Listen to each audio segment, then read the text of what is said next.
شان مسعود کی ناقص کپتانی کی وجہ سے اور غلط فیصلوں کی وجہ سے پاکستان ٹیم جو کہ پہلے سیشن کے دوران اور ڈیڑھ سیشن تک اپنی گرفت مضبوط کر چکی تھی، اب ناقص فیصلوں کی وجہ سے وہ گرفت ڈھیلی پڑتی ہوئی دکھائی دے رہی ہے۔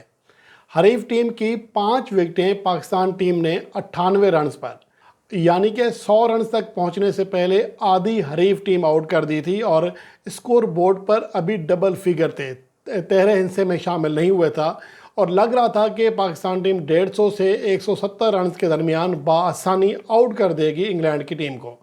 لیکن اس موقع پر شان مسعود نے جو مجھے حیران کن فیصلے دکھائی دیتے ہیں، کوچ جیسن گلیسپی وہاں بیٹھے ہوں گے، باقی ٹیم کے ارکان ہوں گے، کہ شان مسعود کیا کر رہے تھے۔ لگاتار 21 اوورز کرائے ہیں ساجد خان سے اور نعمان علی سے۔ یار ٹھیک ہے، ملتان ٹیسٹ میچ کے وہ فتح کے معمار تھے، لیکن اتنے اوور یوز کی وجہ سے ایک تو وہ تھکن کا شکار ہوئے اور حریف جو بیٹسمین ہیں وہ کسی حد تک ان کو ریڈ کرنے میں بھی کامیاب ہو گئے، جس کی وجہ سے آخری 5 وکٹوں پر 169 رنز بنے۔ اب سوچیں کہ پہلی 5 وکٹوں پر صرف 98 رنز اور ٹیل اینڈرز، یعنی کہ جب آپ کے تمام اسپیشلسٹ بیٹسمین آؤٹ ہو چکے تھے تو بجائے اس کے کہ 98 کے بجائے مزید 50-60 رنز دے کر آخری 5 وکٹیں گرائی جاتی، پاکستان نے 169 رنز دیے۔ اس کی وجہ صرف یہ ہے کہ اوور یوز کیا گیا ساجد خان کا اور نعمان علی کا۔ عامر جمال کو 1 اوور تک نہیں دیا گیا۔ یار آپ کس طرح کے کیپٹن ہیں؟ چلیں آپ شروع میں آپ کو وکٹیں مل رہی تھی، پہلی بات تو یہ ہے کہ میں اس حق میں نہیں ہوں کہ 21-22 اوورز لگاتار ایک بولر سے کرا دیے جائیں۔ ایک بیچارہ ایک اینڈ سے لگا ہوا ہے تو یہ انسان ہے، مشین نہیں ہے۔ اب شان مسعود کو اتنی تو سمجھ ہونی چاہیے کہ ان کو اتنا تو پتہ ہوتا ہوگا نا کہ مشین اور انسان میں فرق ہے، لیکن لگتا ایسا ہے کہ آج وہ یہ فرق بھی بھول گئے تھے۔ وہ کہتے ہیں نا کہ ایک دیہات کی مثال ہے کہ ایک پاگل عورت کو جو نیم دیوانی تھی، اس کو بچہ ہوا، وہ اتنی دیوانی ہو گئی کہ بچے کو چوم کے مار دیا تھا۔ اب نعمان علی کو اور ساجد خان کو یہی کیا ہے شان مسعود نے، انہیں چوم کر تھکا دیا ہے، اتنے زیادہ اوور یوز کیا گیا ان کا۔ اور آپ دیکھ رہے ہیں کہ جب پاکستان نے جوابی بیٹنگ شروع کی ہے تو ایٹکنسن اوور کرانے آئے ہیں، دوسرا اوور ایک اینڈ سے وہ کرا رہے ہیں۔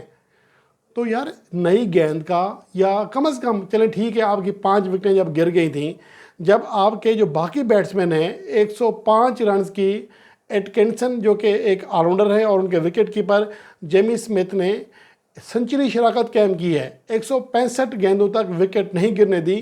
اس ٹائم بھی ان کو خیال نہیں آیا کہ میں کم از کم یہاں تھوڑا چینج کر کے دیکھ لوں، یہاں پر وکٹ حاصل کرنے کے لیے فاسٹ بولر کم از کم ٹرائی ہی کر لوں، لیکن ایسا بالکل نہیں ہوا۔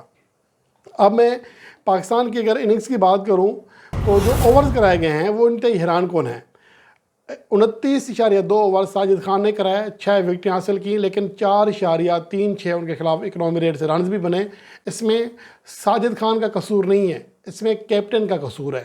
اور اس کے علاوہ نعمان علی نے 3 وکٹیں حاصل کی، زاہد محمود 10 اوورز کرائے، 44 رنز دیے، وہ بھی مہنگے پڑے، سب سے مہنگے پڑے۔ 1 وکٹ حاصل کی، لائن اور لینتھ کا لگتا ہے کہ مسئلہ پھر ہے۔ آغا سلمان کو 1 اوور دیا گیا۔ عامر جمال سے 1 اوور تک نہیں کرایا گیا۔ چلیں ٹھیک ہے، اگر آپ جس طرح ملتان ٹیسٹ میچ کی آخری اننگز تھی وہاں ضرورت ہی نہیں پڑی تھی، لیکن آج ضرورت تھی جب آپ کے 2 بیٹسمین، حریف بیٹسمین وکٹ پر سیٹ ہو چکے ہیں، آپ کو اسپنر وکٹ نہیں دلا پا رہے، تو 2-3 اوور تو ٹرائی کر لیتے۔ لیکن ایسے موقع پر جب سنچری شراکت قائم ہو گئی ہے تو تب بھی ان کو ہوش نہیں آیا۔ یہ میرے خیال میں بہت ہی زیادہ ناقص کپتانی ہے، بہت ہی زیادہ، کیونکہ یہ مجھے نہیں سمجھ آتی کہ اس میں ہیڈ کوچ کی بھی مرضی شامل ہے یا نہیں ہے، کیونکہ جب آپ کے ٹاپ 5 بیٹسمین، حریف بیٹسمین جو ہیں 98 رنز نہیں کر پاتے اور 169 رنز آپ پچھلے والوں بیٹسمین سے کرا دیتے ہیں، اور جو ریگولر بیٹسمین بھی نہیں ہیں ان سے آپ سنچری شراکت ان سے بنوا لیتے ہیں، تو یہ پھر ناقص کپتانی ہی کی وجہ ہو سکتی ہے۔ بہرحال اب دیکھنا یہ ہے کہ پاکستان ٹیم جوابی اننگز میں کیسی بیٹنگ کرتی ہے۔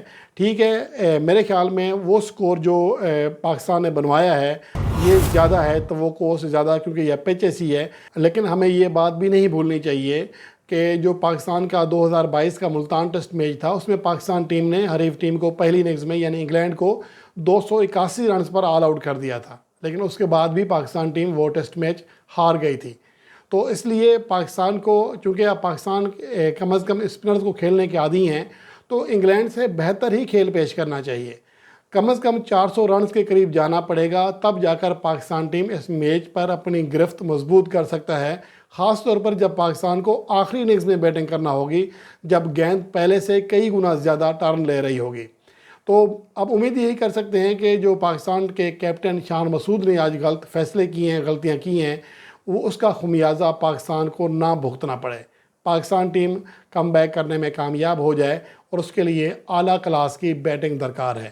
پاکستان پہلی اننگز کے اختتام پر اگر بڑی لیڈ حاصل کر لے گا، تبھی وہ میچ جیتنے کے پوزیشن میں آ سکے گا۔